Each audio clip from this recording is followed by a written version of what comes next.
Hey, what's going on, guys? Today we are looking at a new update that brings in a mix of anniversary rewards, server improvements, and a couple of really welcome fixes. The first thing that stands out is the anniversary event stuff. That always feels like a good moment for a game because it gives the devs a chance to celebrate how far things have come and give players a little something extra for sticking around. In this case, there are new cosmetic rewards tied to the event, including the Contemplation Tea House decoration set and the Master Operative of the Dune's light armor. So if you are the kind of player who likes showing off your style or making your setup feel a bit more personal, there is definitely something here to look forward to. Cosmetics are not going to change the way you play, sure, but they do add that extra bit of personality, and for a game like this, that matters more than people sometimes admit. They also added a new main menu notification to make anniversary event info easier to spot, and that actually makes a lot of sense. A lot of players miss event details when they are buried too deep or tucked away in a place nobody checks unless they already know where to look. Having that information show up right away on the main menu is one of those quality of life changes that sounds minor until you realize how much easier it makes life for everyone. It keeps the event visible without forcing players to hunt around for it. Now, the biggest set of changes in this update seems to be aimed at self-hosted server management, and this is where things get more technical, but also a lot more useful for the people who actually run private servers or battle groups. One of the most important additions is the option to change static IP or DHCP settings after setup. That is a big deal for server admins because setups do not always stay the same forever. Maybe the network changes, maybe the machine changes, maybe somebody needs to adjust things after the fact. Before this, getting locked into the original setup would have been frustrating. Now there is a lot more flexibility. They also improved how start and stop operations work for battle groups. Instead of stopping too early or starting before everything is fully ready, the process now waits properly until all services are actually where they need to be. That might sound like a behind-the-scenes detail, but for anyone managing a server, that kind of reliability is huge. It helps prevent weird issues, avoids half-finished states, and makes the whole process feel much more stable.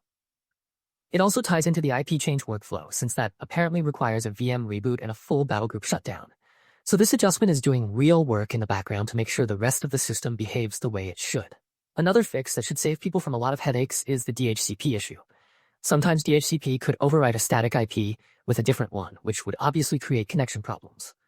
That is the kind of bug that can waste a ton of time because everything seems fine until suddenly the server is not reachable the way it was before.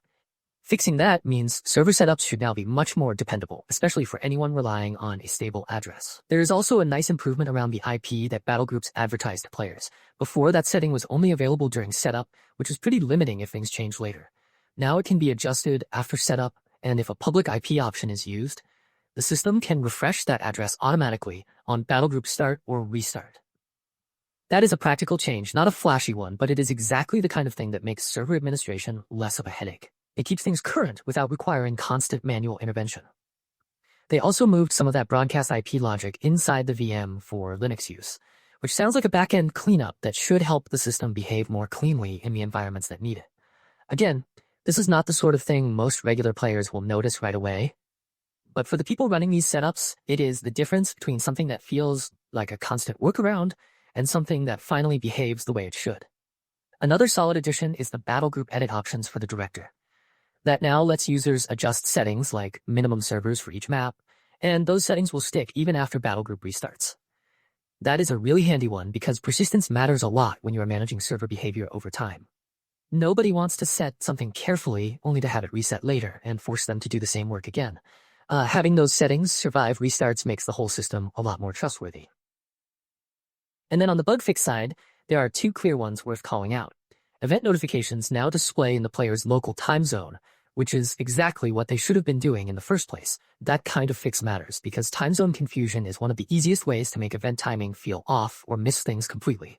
Along with that, event notifications will no longer keep triggering every time you log in or switch maps. That sounds annoying in the best possible way to fix because repeated notifications can get old fast. Once is enough. Repeating them over and over just turns useful information into noise. So overall, this update feels like a pretty focused one. It is not trying to reinvent the game, but it does a good job of tightening up the experience, celebrating the anniversary with some new rewards, and making server management less painful for the people who need it most. The cosmetic additions give players something fun to chase, while the technical side of the patch quietly does a lot of heavy lifting in the background.